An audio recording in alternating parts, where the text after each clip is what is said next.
はよんぱー。バブルンだよ。今回はバブルンラジオ2回目。前回動画を上げてから続けてほしいって言ってくれる人がたくさんいたからシリーズ化することになったんだ。月に1回くらいのペースで投稿していく予定だよ。それじゃあ、まずは1つ目のコーナー行ってみよう。バブルンラジオ。バブルンへの相談。僕への相談や教えてほしいことに答えるよ。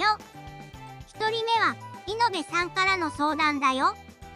詳しくは言えませんが、嫌いな自分の家族とのちょうど良い付き合い方ってありますか？何かアドバイスもあればお願いします。井野部さん、相談してくれてありがとう。ご家族とうまくいってないのかな？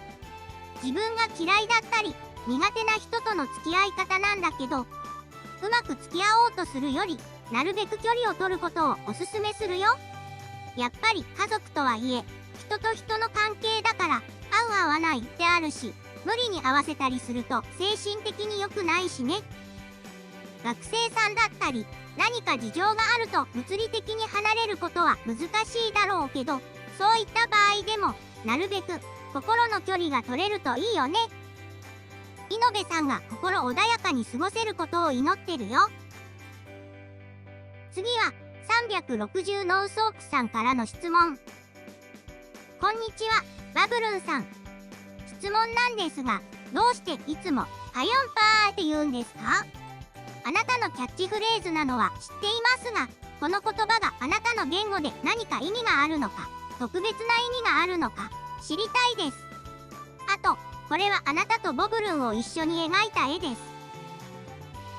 僕とボブルンのイラストを描いてくれて、ありがとう。とっても可愛く描いてくれて、嬉しい。仲良しな雰囲気が出てるね。はよんぱーは、この言葉を聞いたら、バブルンだって思ってもらえるような僕のキャッチフレーズ。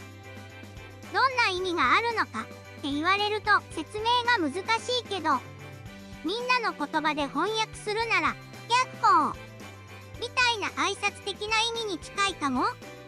みんなも気軽に使ってね。バブルーンラジオ。地元自慢コーナー。リスナーさんたちの地元自慢を紹介するよ。今回は、ラジオネーム、しのさんの地元自慢。我が地元の静岡県熱海市は、温泉も海も山もあって、一年中花火が上がって、1月に桜が咲く、見どころたくさんの街です。バブルンが好きな、フルーツを使ったスイーツのお店もいっぱいあるよ。熱海市は日本の地名だね。早速地図を見てみよう。台東本社がある東新宿から、静岡県へ。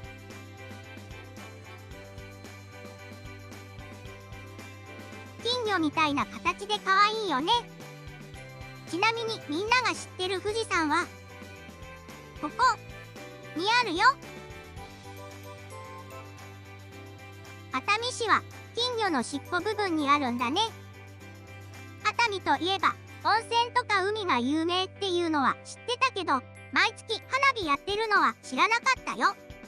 桜もたくさん咲くなんて、リラックスもできてインスタ映えもする最高の街じゃん。スイーツのお店もあるみたいだしね。行かなきゃ。バブルーンラジオ。ふつおた紹介。1通目はミニタックスさんからのお便り。バブルンはお酒は飲めるのですか？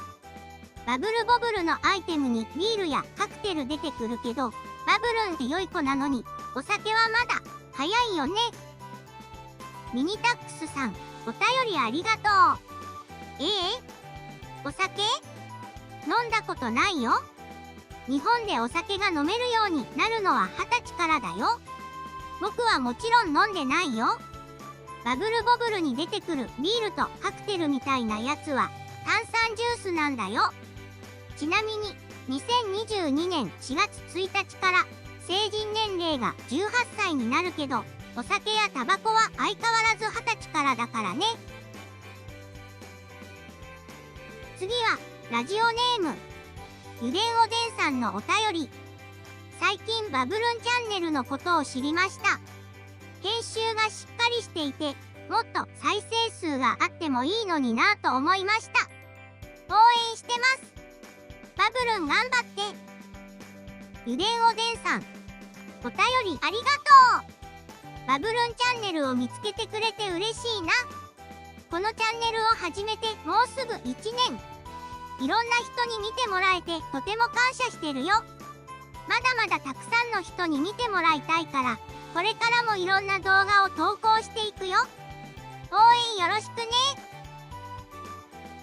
次は、ウィリアム・ステフさんのお便り。前のラジオで答えてなかったと思うけど、ボブルン、クルルン、コロロンの3人が登場する別チャンネルは出ないのかな？ウィリアム・ステフさん、お便りありがとう。ボブルン、クルルン、コロロンも僕が YouTuber やってるのを見て応援してくれてるんだけど、自分でやりたいとはまだあまり思ってないみたい。僕のこのチャンネルがもっと人気が出たり、みんなから出てほしいって声がたくさんあったら、ボブルンたちを誘いやすくなるから、これからも応援してくれると嬉しいな。最後は、匿名さんからのお便り。バブルンくん、カナダからご挨拶です。私は子供の頃からのあなたの長年のファンです。好きな食べ物は何ですか？匿名さん、カナダからお便りありがとう。小さい頃から僕のこと好きでいてくれて嬉しい。好きな食べ物はフルーツだよ。バナナやスイカ、パイナップルにリンゴ。フルーツなら何でも大好き。フルーツを使ったジュースとかケーキとかもいいね。珍しいフルーツで作ったデザートとか見るとつい気になっちゃう。あとはメロンの形のメロンパン、スイカの形のスイカパンとかね。フルーツを使った美味しい食べ物を知ってたら教えてね。バブルーンラジオ。今回のラジオはここまで。次回のラジオに向けての質問やエピソードを募集するよ。募集内容はこれ。1、外出自粛中の過ごし方。コロナが流行して家にいる時間が増えたよね。みんな家でどんなことして楽しんでる？僕に教えてほしいな。2、普通のお便り。僕への相談や聞きたいことを引き続き募集するよ。コメント欄や Twitter、質問箱から送ってね。ラジオネームを忘れずに。詳細は概要欄を確認してね。それじゃあ、次回の動画もお楽しみに。またねー。